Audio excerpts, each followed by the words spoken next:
صلوا على النبي محمد.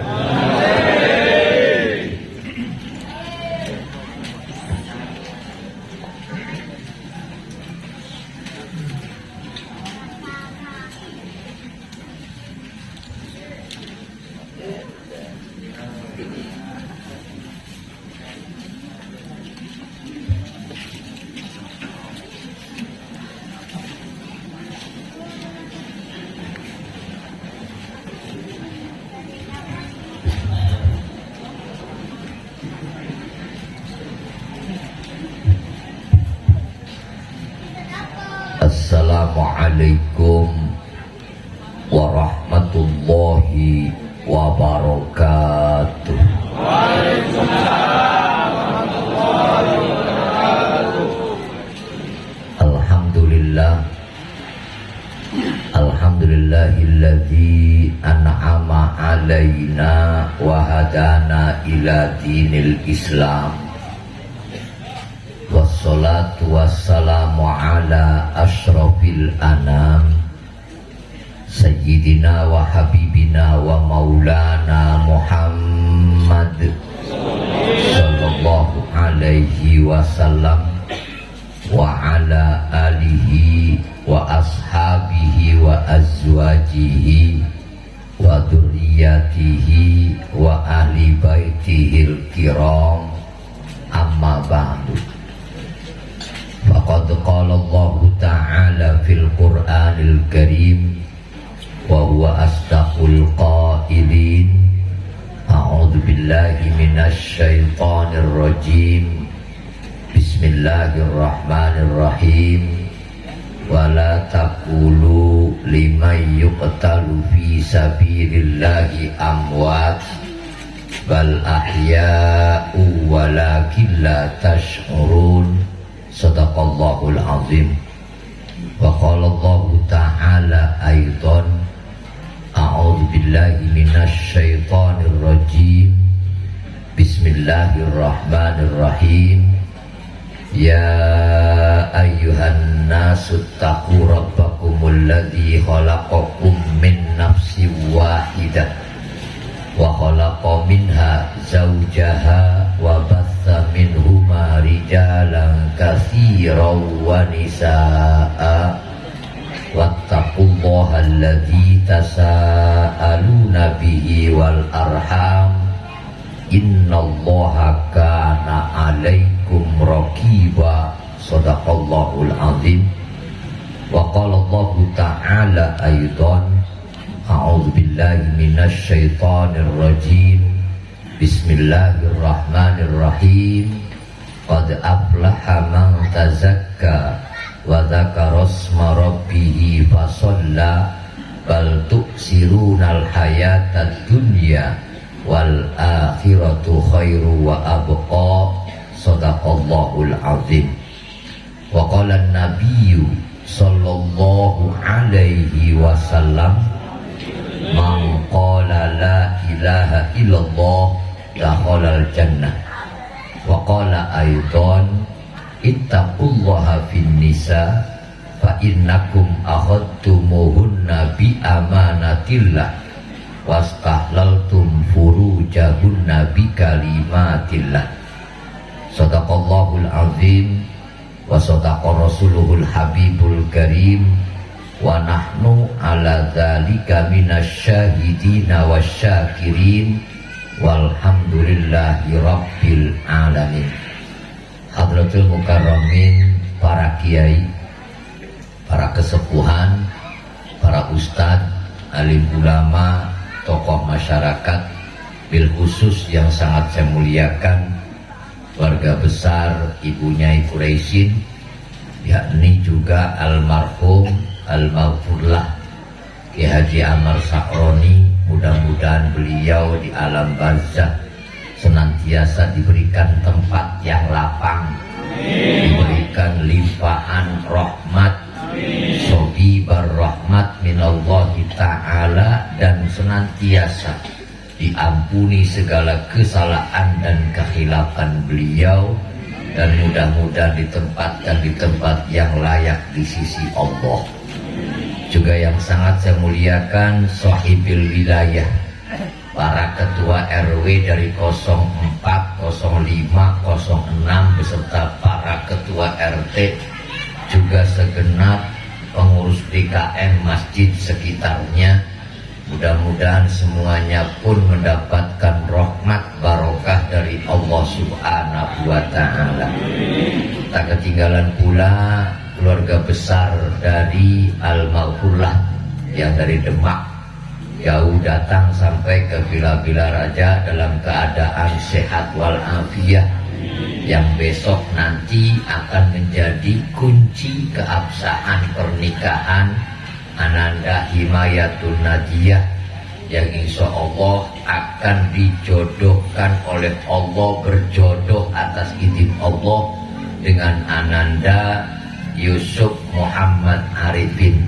Ini dapat ngapal tadi saya, begitu dengar saya rekam, saya hafal. Mudah-mudahan pernikahan Ananda nanti di hari Minggu tanggal 7 Allah berikan kelancaran dan rumah tangganya sakinah mawaddah warahmah, juga insya Allah dikaruniai anak cucu yang soleh dan solehah. Juga yang sangat saya muliakan guru-guru kita bersama, masyarakat, majelis taklim, majelis dzikir Mambaul Anwar Villa Balaraja, juga yang sangat saya muliakan keluarga besar dari majelis dzikir Nurul Anwar yang dari pesisir Tenara pun hadir di tengah-tengah kita. Insya Allah semua yang duduk di tempat ini, Bapak Ibu semuanya diampuni segala dosanya. Bapak Ibu hadirin jamaah yang berbahagia, tak lupa pula pembawa acara yang telah mengatur acara sedemikian rupa sehingga malam ini konon acaranya 3 macam. Yang pertama, pembukaan pengajian. Sering saya sampaikan, mestinya ngaji itu nggak boleh ditutup, karena ngaji itu di bulan Ramadan di mana-mana tradisinya ditutup, padahal pahalanya lebih besar. Tetapi karena memang tradisi, sok sering diomongkan, sering dikatakan, sudahlah ngajinya waktu Ramadan libur saja. Maka hari ini, malam ini pembukaan kembali. Insya Allah bukan pembukaan 1, 2, 3, berarti itu ibu-ibu yang mau melahirkan. Juga kemudian salawat dan salam semoga senantiasa terlimpah ruahkan kehadirat Habibina wa Syafi'ina wa Maulana Muhammad Sallallahu Alaihi Wasallam. Bapak-bapak, ibu-ibu hadirin jamaah yang berbahagia, malam ini kita bisa berkumpul di tempat ini adalah merupakan kudrah iradah kehendak Allah. Dari segala penjuru, Al-Maghfurlah 7 tahun yang lalu kita peringati malam ini haulnya. Kalau bahasa Jawa, haul itu iter tahun. Walaupun tidak tepat di tanggalnya, tidak jadi soal. Karena haul itu tiap bulan pun gak apa-apa, tiap minggu pun boleh. Cuma contoh seperti Bapak punya ayah meninggal dunia, Pak Kiai, saya kirim doanya tiap malam Jumat, diundang seluruh masyarakat makan bersama, boleh. Tergantung kemampuan, siap-siap kehabisan stok. Tapi tujuan sedekah insya Allah Allah cukupkan. Kemudian kita telah lewati bersama bulan Ramadan, bulan yang penuh dengan pendidikan. Karena bahasa agama, Ramadan itu syahrul tarbiyah, bulan pendidikan. Kelihatan berhasil atau tidaknya seseorang, bulan Ramadan diterima atau tidak pahalanya di bulan Ramadan seseorang, itu kelihatan di bulan Syawal. Tapi dilala, sekarang ini bulan Ramadan jadi sebutan bulan umat-umatan, atau disebut bulan musiman. Musim orang tadarus baca Quran Ramadan. Syawal sepi. Itu di daerah saya, Villa Balaraja rata hampir begitu. Musim orang bangun tengah malam untuk sahur Ramadan. Tapi begitu Syawal sepi, gak bangun-bangun. Ini merupakan sebuah pertanyaan buat kita. Mestinya Ramadan itu buat pendidikan. Yang tadinya akhlaknya kurang baik, begitu masuk di Ramadan, selesai Ramadan, di Syawal akhlaknya berubah. Cuma dilalah tradisi budaya kadangkala sudah kadung dilakukan. Orang Ramadan bicaranya tentang kue, Lebaran bicara tentang baju, Lebaran bicara tentang mudik. Padahal yang dikejar sholat sunnah id di kampung halaman, sholat subuh di sini nyengir gak mikir. Itu di daerah kami, mohon maaf Pak, yang di sini kayaknya begitu juga. Artinya kenapa? Silakan tradisi budaya mudik boleh. Dengan alhamdulillah sebagian mudik bertemu keluarga, bisa berkumpul kembali di sini, bisa selamat alhamdulillah. Pengajian dibuka kembali, ini lembaran baru. Karena jaminan Allah, jaminan Rasul, barang siapa melewati Ramadan, kemudian Idul Fitri, hakikatnya bagaikan bayi yang baru dilahirkan dari rahim ibunya, suci, bersih. Makanya sayang kalau dikotori lagi. Kita kan kebiasaannya begitu, udah bersih, kotor lagi. Pembersih dosa itu ada yang harian, ada yang mingguan, ada yang bulanan, ada yang tahunan. Termasuk Ramadan, mesin cuci pembersih dosa musiman tahunan. Di hari pertama Allah ampuni, sampai tanggal 30 Allah ampuni. Begitu Syawal tanggal 2 dosa kita lakukan kembali, bukan silaturahmi tapi jalan-jalan. Itu tradisi budaya masyarakat sudah kadung begitu. Makanya jangan heran keluarga dengan keluarga jarang kenal. Beda waktu kita kecil dulu di kampung. Begitu Ramadan selesai, Lebaran saling berkunjung dan ditunjukkan. Kalau bahasa Jawa dipernah-pernahaken. Ini nih pamanmu, adik bapakmu, ini uakmu, kakak ibumu, ini sepupumu, anaknya uakmu. Jadi nyambung Pak. Sekarang jarang. Cukup saya hello, kirim WA, status, semuanya dipasang. Tapi keluarga jarang kenal. Saya pernah kejadian, tapi tolong rahasia di antara kita. Ini jangan sampai diceritakan ke siapapun. Gara-gara putus silaturahmi. Saya pernah diperintah oleh ayah saya almarhum, Munawar, ya Bah, tolong anterin surat Abah ke pamanmu. Di mana? Di Depok. Naik dari situ Serang, naik bus berangkat Kalideres, kemudian Rambutan jurusan Depok. Ketika sampai Rambutan, di kampung Rambutan saya naik bus. Di dalam bus ini kosong. Saya duduk sendirian, pas kursi 2, 3 yang ambil saya yang kursi 2, sebelahnya kosong. Begitu lagi duduk, tiba-tiba ada perempuan datang. Kebetulan muda. Diam loh. Kebetulan cantik. Pak, mohon maaf Mas, yang ini kosong. Oh kosong Neng. Dengan sigapnya pun dia sediakan tempat duduk di sebelah. Saya tanya kemana Neng? Mau ke Depok Pak. Oh perumahan apa? Perumahan Anu dan Anu. Oh sama, saya bilang. Saya juga mau ke rumah paman saya.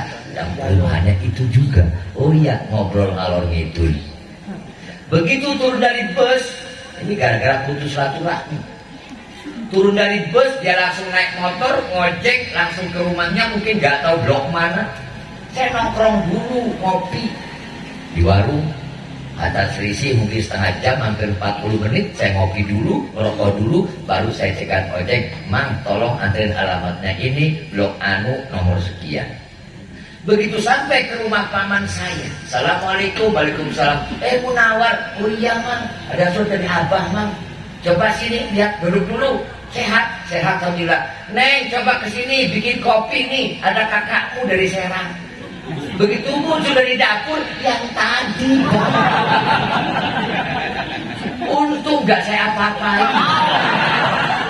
Ternyata adik sepupuku. Ini gara-gara putus. Mohon maaf istriku jangan cemburu.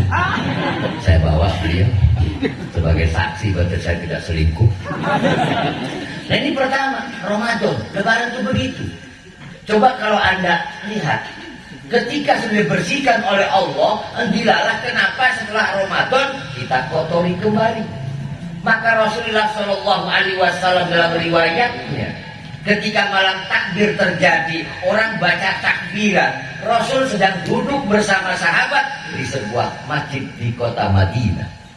Duduklah beliau berbicara tentang agama, bermusyawarah. Tiba-tiba Rasul berbalik menghadap kiblat, Pak.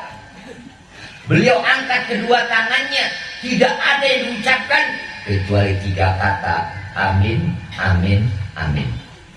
Setelah mengucapkan amin Rasul, beliau usap wajahnya yang mulia. Maka ini dasar kalau orang berdoa, selesai doa, diusapkan tangan di wajahnya. Asal catatan, wajah sendiri. Jangan wajah tetangga, bisa berantem di masjid.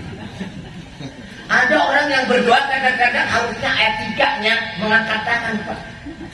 Itu afdol. Kalaupun gak ada yang angkat tangan, cuma di atas lutut, di sini, amin, amin. Gak jadi soal, cuma tolong jangan dikasih berkat. Ini rombongan amin pemalas. Abdulnya diangkat tangannya, kemudian ditutup rapatkan. Pak, gimana kalau ada yang doa dilebarkan begini? Alasannya biar rezekinya lebih banyak. Salah, kalau lebar begini nggak kewadahan, langsung lewat. Abdulnya dirapatkan begini, itu doa lurus dengan dagu, maka ini Abdul orang mengangkat kedua tangan. Setelah berbalik Rasul menghadap sahabat, kata Rasul, wahai sahabatku, apa yang terjadi tadi tahukah kalian? Kata sahabat, Allah wa Rasuluh a'lam, hanya Allah dan Rasulnya yang tahu. Tadi turun malaikat Jibril, kata Nabi. Oh, kiamat Rasul? Tidak, masih jauh. Kiamat masih jauh karena orang-orang lagi ribut nasab keturunan. Dan sekarang banyak begitu tuh. Nah kemudian kata Rasul, tadi aku ucapkan amin 3 kali karena malaikat Jibril doanya 3 macam. Amin, amin, amin. Apa gerangan Rasul doa yang dipanjatkan malaikat Jibril? Kata Nabi yang pertama, ya Allah ya Rabbi, jangan terima amal ibadah Ramadan seorang anak yang masih selisih paham dengan orang tuanya. Sholatnya rajin, tarawihnya lengkap, baca Qur'annya hatam tiap malam 3 kali 4 kali. Sedekahnya rajin, zakat fitrahnya dia tunaikan, yatim dia santuni, orang miskin dia beri bantuan. Tapi kalau masih selisih paham dengan orang tuanya, Allah tolak semua amal ibadahnya. Sehebat apapun kita, bila perlu jadi kiai, hafal Quran, kitabnya hebat, tapi durhaka kedua orang tua, maka di hadapan Allah tidak ada arti apa-apa. Sehebat apapun kita, kita tak mungkin lahir ke alam dunia tanpa kedua orang tua kita. Tapi ada ucapan ulama, abul ilmi khairun min abin nasab. Bapak ilmu, guru lebih utama dibandingkan bapak kandung kita. Anda semua adalah anak-anak dari almarhumlah Kiai Haji Amar. Karena Anda belajar di sini berarti hakikatnya putra secara garis keilmuan.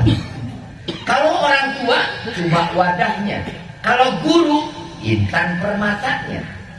Anda beli emas ke toko emas 50 gram, pedagangnya ngasih wadahnya warna merah, atau mungkin kantungnya, ada mungkin dompetnya. Saya tanya, dompet dengan emasnya mahal mana? Tentu mahal emasnya, Pak. Berarti ilmu seorang guru lebih utama dibandingkan bapak kandung kita.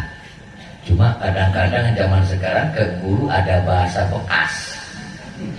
Itu bekas guru saya loh, dianggapnya rongsokan. Ini di daerah kami, asalnya Villa Balaraja. Ini yang pertama, Pak. Itu doa luar biasa. Anda hebat, bagus, Anda punya kemuliaan, iya, Anda punya derajat dimuliakan oleh makhluk, tapi Anda durhaka kepada kedua orang tua, tak akan pernah mendapatkan kemuliaan di hadapan Allah dunia akhiratnya. Cuma awas bapak-bapak, kadang-kadang seorang suami kalah sama istri. Punya duit 1 juta, kata suaminya bilang ke istrinya, "Neng, duitnya bagi 2 ya, mamaku 500, engkau 500. Apa jawaban istrinya? Bukan bagaimana jawabnya, sambil dibanting duit 1 jutanya, "Semua aja sekalian. Biar emak lu senang, gua mati juga gak apa-apa." Suaminya gak jadi ngasih ibunya gara-gara diomelin istrinya. Yakinlah, laki-laki yang model begitu, pintu surga tertutup semua. Istrinya baju berjuta-juta, ibunya mau kena 17 tahun gak ganti-ganti. Itu banyak yang terjadi, Pak. Maaf ibu-ibu, saya bukan diskriminasi, tapi ibu surganya tergantung suami, tapi suami surganya di telapak ibu kandungnya masing-masing. Utamakan orang tua. Maaf, saya bukan berarti mengancam. Suami istri cerai, malam ini bercerai, besok jadi orang lain. Tapi orang tua, ibu kita, bila yaumil kiamah sampai akhirat takkan pernah terputus. Istri bisa cari ganti, tapi ibu tidak ada duanya. Ini penting saya ingatkan, berbahagialah yang masih hidup. Yang sudah tidak ada bagaimana, Pak? Tolong kirim Fatihah tiap waktu, kirim doa tiap waktu, kirim sedekah tiap waktu. 1. Yang kedua, apa doa malaikat Jibril? Ya Allah ya Rabbi, tolong jangan kau terima ya Allah amal ibadah Ramadan yang suami istri berselisih paham dengan suaminya. Gara-gara jalan-jalan gak ngomong 3 hari. Mohon maaf Pak, kadang-kadang kita bingung ya, dilawan gimana, nurutin gimana. Memang sudah tradisi budaya zaman sekarang. Ini gara-gara handphone ini. Orang kemana-mana selfie, temennya ke pantai cerita foto. Si istri kita gak bisa berangkat, mobil gak ada, duit gak punya, gak ngomong, 3 hari masuk kamar. Kenapa Neng? Jalan-jalan. Naudzubillah, subhanallah. Pak Kiai jalan-jalan enggak? Sudah. Kalah sama anak. Cuma tahun ini saya enggak. Tahun-tahun yang lalu kemarin anak saya masih kecil. Begitu lebaran, besoknya hari libur. Itu tetangga pada jalan-jalan, nyater mobil, patungan. Anak saya ngomong langsung, "Mbak, orang-orang gak punya mobil nyater, apa punya mobil sendiri gak jalan, kurang manfaat hartanya." Saya bilang nih emaknya yang ngajarin kalau begini. Ya berhubung emaknya, anaknya mau, saya berangkat bawa sendiri Pak. Gak jauh-jauh, saya cari kolam renang terdekat, waterboom yang kecil terdekat. Tapi kopiah saya lepas. Anak saya bilang, "Sarungnya Mbak dilepas dong, emang mau tahlilan." Nah, abang gak bisa lepas karena gak kebeli celana panjang, levi's gak punya. Alhamdulillah Allah kasih hidayah ke saya. Sejak pulang dari Mekah tahun 97, saya belum pernah pakai celana panjang. Dan ternyata istri saya bahagia kalau gak pakai celana. Jangan salah paham Pak. Mohon maaf ya bahasa saya begini, celana saya. Kemudian yang selanjutnya saya berangkat Pak. Masuklah ke sebuah tempat rekreasi. Ya, bawa, saya mikir saya punya rasa malu juga, anak-anak berenang. Aku kira yang berenang tuh anak-anak, ternyata ABG banyak. Minggirlah saya sebuah tempat, pesan tempat, ngopi di pojokan, diam saya tertunduk, menghindar dari pandangan orang-orang. Pasti mereka kenal saya. Saya lagi duduk begini, ada yang kenal, "Pak Kiai ngapain Pak?" Karena ada juga loh. Di tempat begini kamu jangan panggil Kiai. Kode etik dunia persilakan. Nah ini 2. Selisih paham suami istri akan menghilangkan pahala Ramadan. Yang ketiga, doa malaikat Jibril, "Ya Allah ya Rabb, jangan kau terima amal ibadah Ramadan yang sesama muslim saling bermusuhan." Awas, sebentar lagi musim musuh-musuhan. Tahun politik sudah dekat. Beda pilihan monggo, warna monggo, bendera monggo, gambar monggo, presiden, pimpinan monggo, berbeda. Tapi tolong jangan sampai ada permusuhan di antara kita. Nomor berapa lu? 3. Kamu 4. Ya udahlah, kita bareng-bareng aja, kamu 3, aku 4. Gak ada permusuhan ini, kadang-kadang tutup pintu pagar Pak. Banting pintu, musuhnya lewat. Imamnya nomor 1, makmumnya nomor 2, nggak jadi ngemakmum pulang. Kenapa Kang? Enak. Jangan sampai demikian Pak. Muslim sama-sama muslim, satu saudara. Kita bisa begini nih perbedaan. Dohiriyah bukan jaminan kemuliaan di hadapan Allah. Sahabat Rasulullah Shallallahu Alaihi Wasallam, Bilal bin Rabah, asnya Habsi itu Ethiopia, bagian Afrika, kulitnya lebih hitam dibandingkan kita, tapi kemuliaannya luar biasa di hadapan Allah. Kenapa? Yang diukur bukan dohiriyah, tapi iman takwa dalam hati kita. Maka ini Bapak Ibu dimuliakan Allah Subhanahu Wa Taala. Hidup kita ini mengalami 5 macam fase tahapan. 1, alam gaib. Sebelum dimasukkan ke jasad, kalau kita dikumpulkan oleh Allah di satu tempat yang gak pernah tahu tempatnya kecuali Allah. Begitu ada perempuan hamil menikah, maka roh ini yang satu tempat Allah yang tahu, diambil masukkan ke janin, maka jadilah bayi dalam kandungan. Itu tergantung kehendak Allah. Tidak bisa pesen Pak. Kalau bisa pesen, saya pesen ke Allah, tinggi, jangkung, putih. Berhubung bukan pesanan, apa adanya, ya wis sedadi lebar.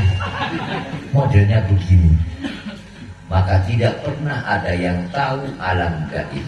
Contoh yang mudah, ada ulama wafat meninggal dunia, ada sekelompok komunitas tertentu mengatakan bahwa ulama itu hadir di tengah-tengahnya, berdialog dengan dia. Saya catat satu kali, roh tidak akan muncul lagi ke alam dunia.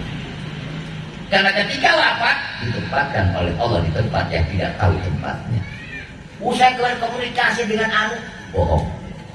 Banyak komunitas begitu Pak zaman sekarang. Maka dengan baca zikir bersalawat Nabi, pikiran bersih, hati bersih, la ilaha illallah, tidak ada yang punya kekuatan kecuali Allah. Zikir ini diucapkan, masuk ke telinga, masuk ke hati, membersihkan tauhid kita dalam hati. Tapi masih ada komunitas tertentu. Sambil ngomong, semalam aku berdialog dengan Sultan Hasanuddin. Saya nanya ke dia, Hasanuddin mana? Jangan-jangan bila-bilan aja. Yang meninggal gak mungkin bisa komunikasi dengan orang model kita Pak. Lain level, bukan kelas. Saya sih agak kenceng kalau bahasa begini. Yang meninggal sudah meninggal, wafat ya wafat, tapi rohnya melihat orangnya sedang hidup. Nih almarhum melihat anak muridnya duduk sekarang baca zikir bersama, doa bersama, beliau bahagia. Tapi kita tidak bisa berkomunikasi dengan beda alam, bukan kelas. Kalau ada yang ngaku bisa ngomong sama orang halus, berarti dia masuk makhluk halus. Ada banyak zaman sekarang Pak. Maka ini perhatian buat kita, berzikir kita malam ini tempat Mambaul Anwar di sini tujuannya membersihkan jiwa kita agar dekat dengan Allah. Jangan punya niatan pengen komunikasi dengan makhluk di luar alam seperti kita, tidak akan kesampaian. Nah baru kemudian di alam yang kedua namanya alam rahim lewat prosesi pernikahan. Di alam rahim tergantung izin Allah, ada yang cuma 6 bulan, ada yang 9 bulan, ada yang 4 tahun, ada perempuan yang hamilnya 4 tahun. Lahir jadi alim ulama, pintar, cerdas. Bayi itu semakin lama dalam kandungan ditambah nutrisi kecerdasannya oleh Allah. Ada Pak sekarang 3 bulan melahirkan, itu modern. Berarti bayi kontrakan, atau mungkin dulunya pakai DP dulu, pelunasan terakhir, berarti masuk bayi kreditan. Naudzubillah summa naudzubillah min. Nah ini kedua alam rahim Pak. Karakter tabiat seorang manusia, bagaimana ibunya ketika mengandungnya. Maka dianjurkan ulama ada 7 bulan, ada isi doa, ada bacaan Al-Quran, ngundang kiai, ngundang ulama. Beda tradisi sekarang Pak. Ketika 7 bulan yang diundang maksiat. 7 bulan di bulan 24 jam full. Begitu besar anaknya lain, doyan joget, jangan kehilangan dosa, kelakuan makhluk. Waktu 7 bulan dilakukan itu Pak. Kalau pakai itu buah-buahan 7 warna boleh. Yang penting tujuannya bukan gara-gara buah itu anak kita jadi manis. Enggak jaminan bapaknya putih, anaknya putih, anaknya coklat. Itu enggak jadi jaminan, Pak. Bapaknya mancung, ibunya mancung, anaknya mancungnya enggak ke dalam. Itu cuma takdir Allah, enggak bisa. Pesanan tidak. Alam rahim kedua. Yang ketiga, lahir ke alam dunia. Kita sekarang alam dunia, alam dunia.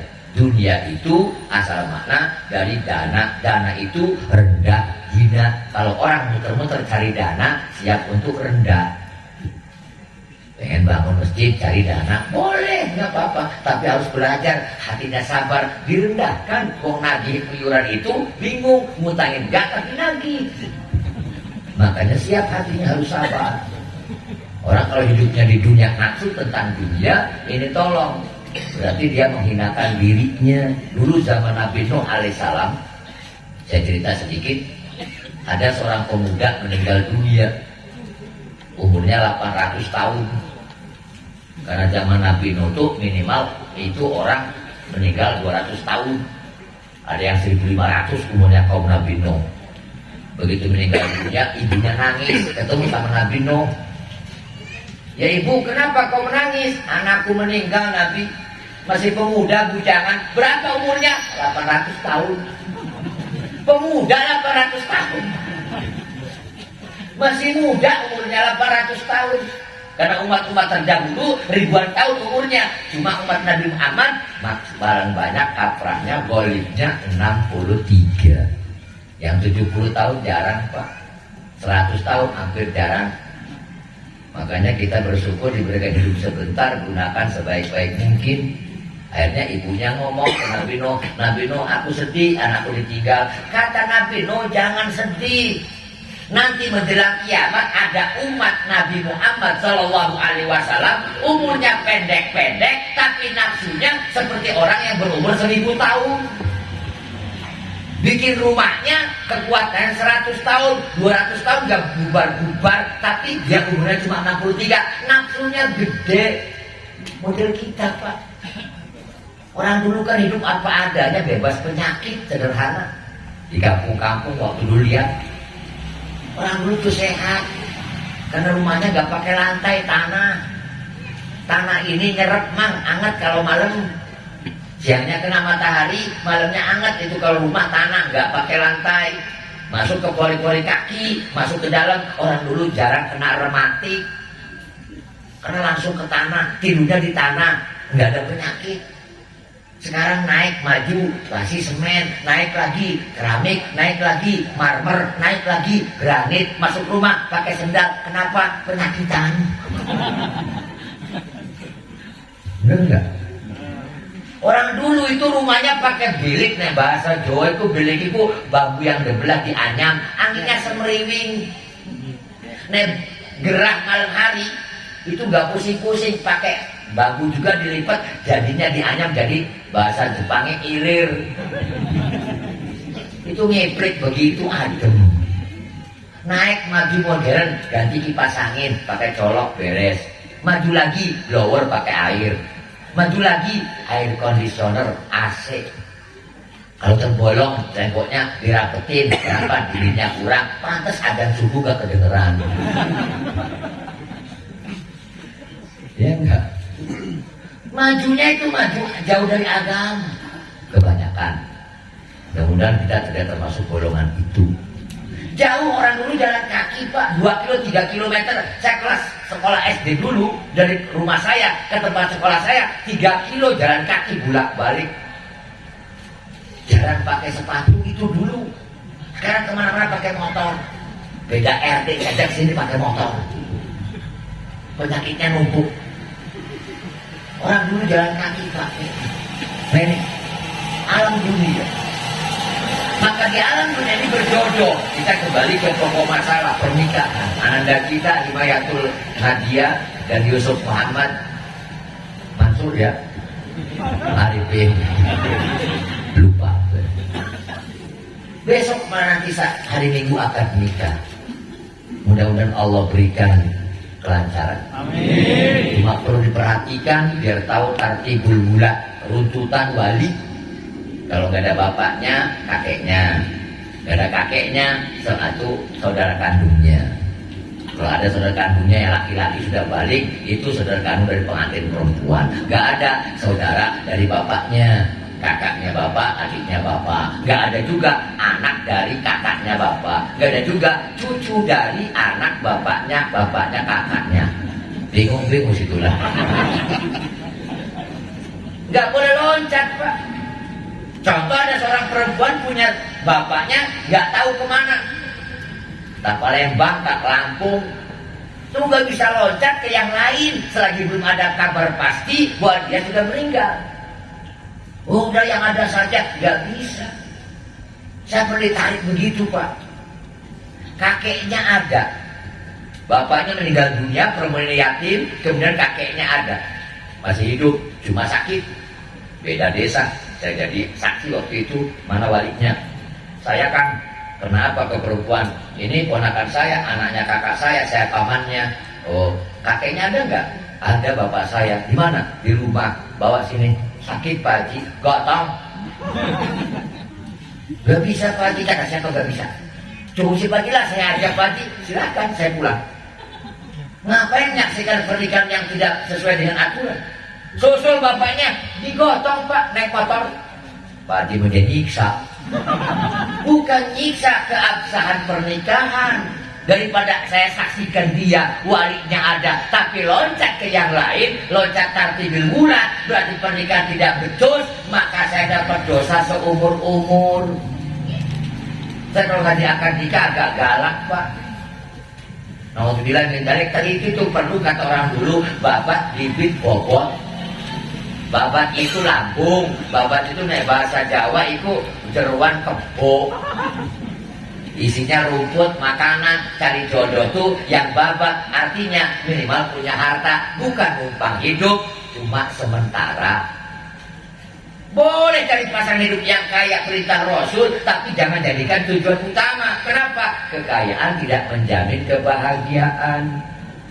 Ini babat bibit keturunan, bapaknya bener, anaknya ibunya bener, punya anak, mudah-mudahan tafaulan. Kalau bahasa Korea malak mandar. Kalau bahasa Jepangnya menawa-menawa. Mudah-mudahan bapaknya baik, anaknya baik, walaupun tidak jaminan. Bapaknya Nabi, anaknya ada yang durhaka. Siapa? Anak Nabi Nuh, Kan'an. Apalagi model kita, oh anak Nabi aja bisa durhaka, lah kita ponakannya juga bukan. Gak boleh menyombongkan keturunan. Ini penyakitnya Pak. Oh saya anaknya nanti dulu ilmumu seberapa. Kemuliaan itu bukan karena keturunan, laisa bin nasab walakinnal bil kasab. Bukan karena keturunan tapi upaya manusia ikhtiar izin Allah seorang dianugerai ilmu oleh Allah Subhanahu wa taala. Ini yang jadi masalah. Nah baru kemudian nanti babat bibit bobot kemampuan ilmu. Cari dulu akad nikahnya. Kalau yang nggak jadi saksi jangan ikut ngomong. Tadi pagi saya mengajak akad nikah, santri perempuan saya menikah. Itu kata yang menikahkan bagaimana saksi? Yang dua belum ngomong, yang di luar sok. Kami mengacaukan dunia persilatan. Kedengar enggak, ngerti enggak. Maka ini praktek pernikahan penting diperhatikan, saya tegaskan. Anda Muslim, bajunya baju Muslim. Anda Islam, tradisinya tradisi Islam. Jangan sembarangan.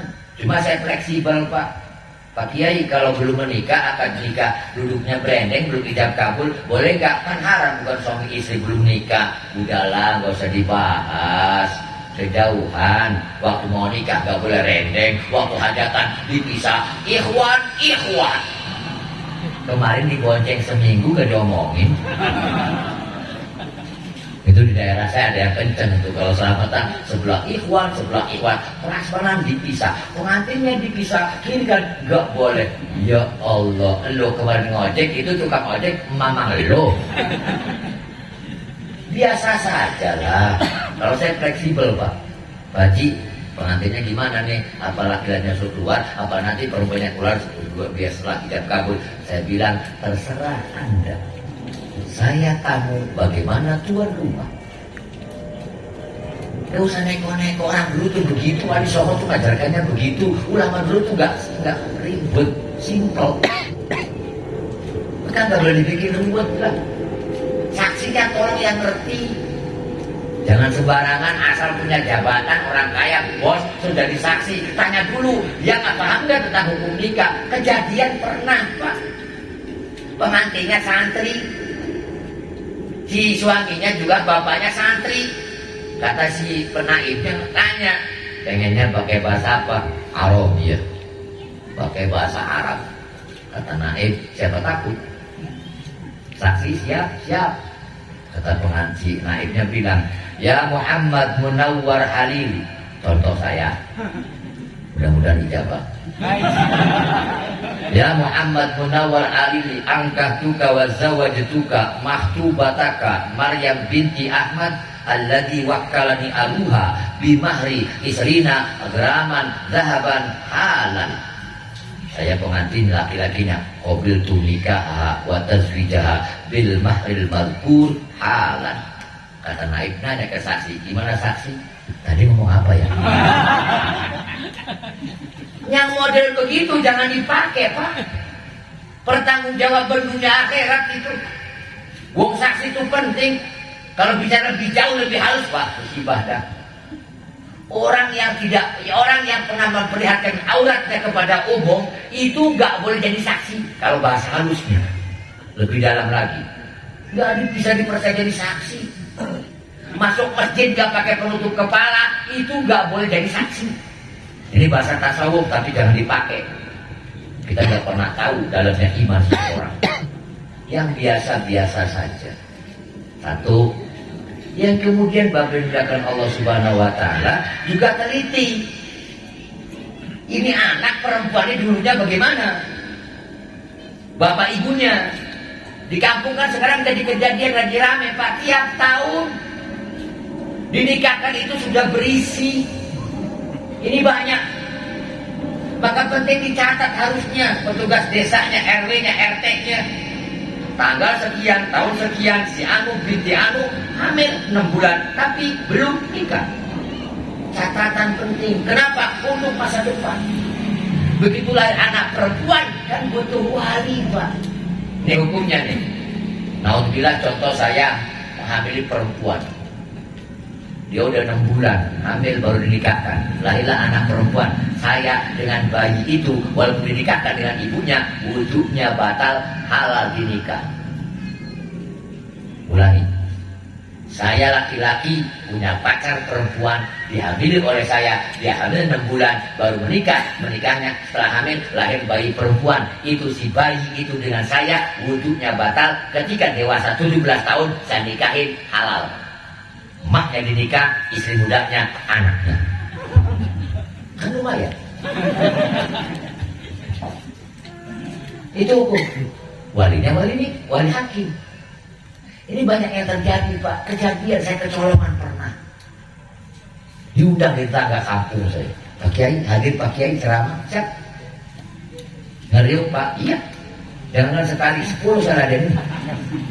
Begitu datang beres-beres nikah-nikah seperti biasa, walinya itu, si bapaknya itu selesai beres, pulanglah seminggu kemudian ada kakek sepuhan datang ke rumah penduduk kampung itu.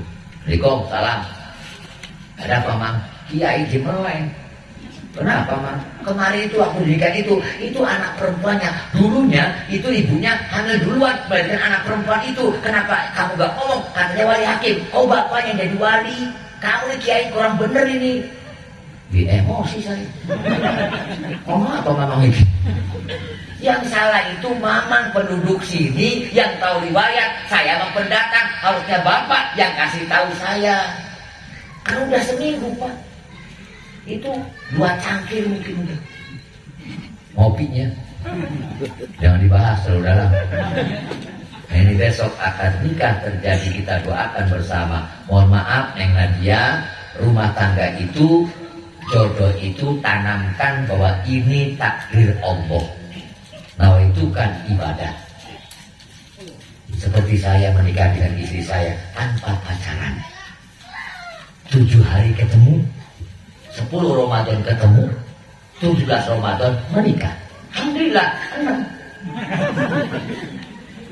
Nggak lope-lope nggak ada. Saya umur 25 tahun, istri saya umur 17 tahun waktu itu. Alhamdulillah, lancar. Ternyata enak nikmat begitu, Pak. Daripada pacaran ganti-ganti. Tapi begitu sudah berjodoh, Allah tentukan perbedaannya. Tolong Nadia, anakku, bahasanya jodoh itu, manusia itu tidak ada yang sempurna. Terimalah kekurangan dan kelebihannya. Cinta sejati tidak hanya mencintai kelebihan, tapi mampu mencintai kekurangan pasangan hidup kita. Rumah tangga yang baik bukan rumah tangga yang tanpa pertengkaran, tapi rumah tangga yang baik adalah rumah tangga yang mampu menyelesaikan permasalahan. Biasa tabiat an-nikahu farhatun sa'atan wal husnu abadan. Nikah itu indahnya sebentar, tapi susahnya selamanya. Betul, Pak? Betul. Berarti ngaku dia. 3 bulan masih indah, masih masa kenalan, kena sikut saja sekali, merah pipinya, sakit dong, padahal biru, keinjek jempolnya, sakit tuh, padahal kukunya lepas, masih baru, setianya hebat, ketutup cintanya hebat. Ngantar ke dapur pun suami mau tengah malam jam 3 istrinya bangun masih baru. Bangun dong, ada apa sayang? Pengen pipis, anterin dong. Oke.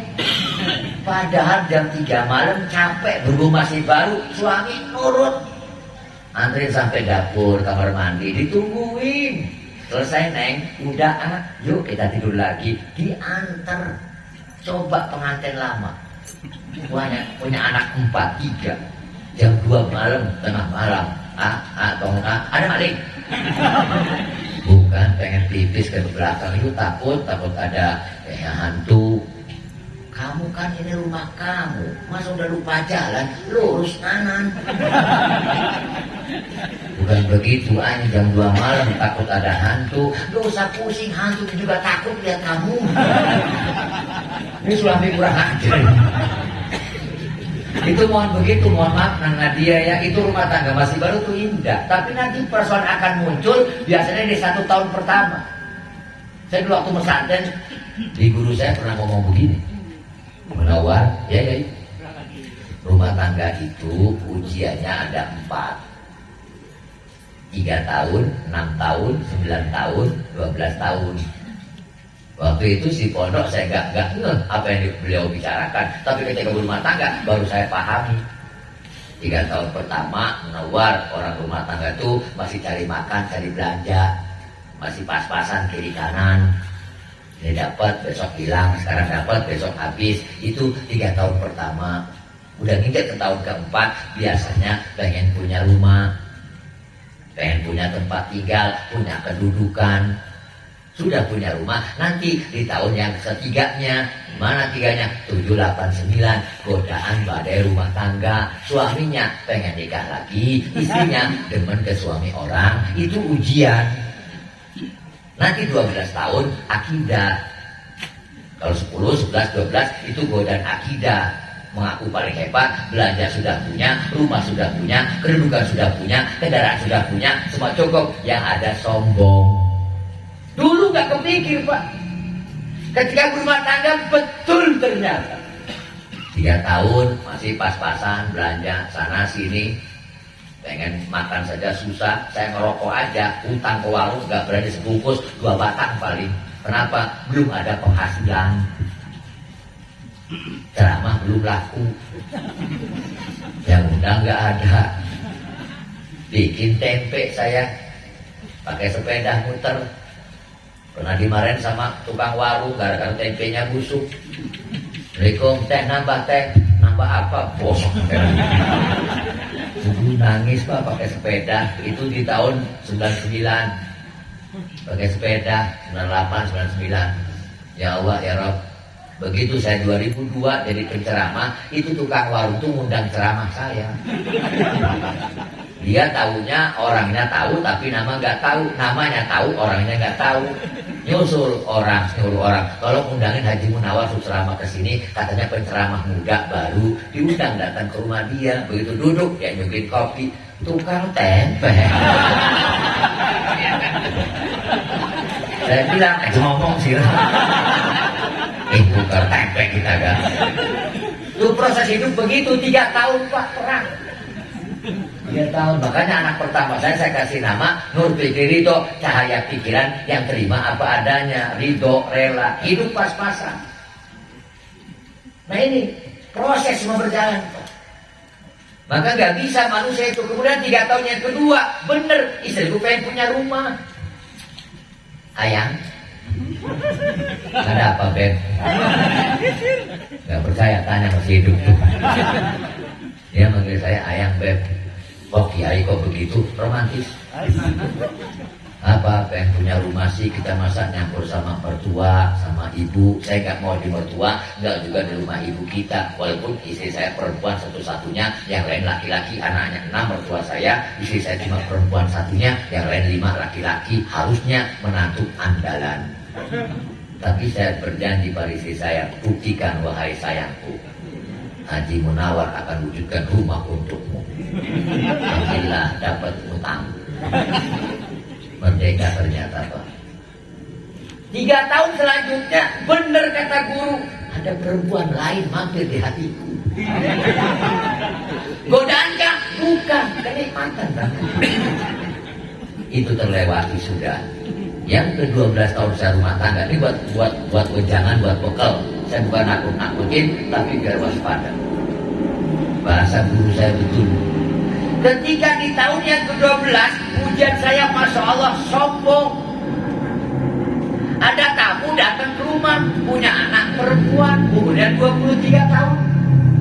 Penyakitnya di area rahasia. Bernanah, berdarah, gak sembuh-sembuh. Operasi rumah sakit gak sembuh-sembuh. Cerita bapaknya, Pak Kiai tolong sembuhin. Ini anak perawan saya, umur 23 tahun, tapi penyakitnya aneh. Ada bisul, mungkin biangnya bisul. Di mana Pak? Saya gak bisa ngomong. Emang area itu.